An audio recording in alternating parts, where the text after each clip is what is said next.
4 plus 5 plus 5 is equal to 415. Ngayon, isa-solve mo to or gagawin mong kailangan one move or isang galawan lang para maging 450. So, paano mo to gagawin? Ayan na, paano mo siya gagawin? O, gagalawin ng isang, isang galaw. One move. Isang galaw lang. Ano yung 5 lilipat mo dito? Basta bahala ka. Isa lang pwede mong gawin. Magiging 450 ang sagot niya. Ito, gawin ko 0. Sige, gawala ka. Ayan, bubuoy mo 0.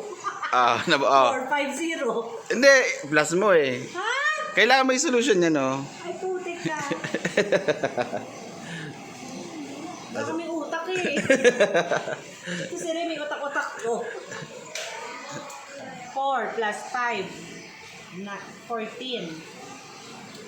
4 plus 5, 14? 9 lang. Hindi, ito pa 5 eh. Sige.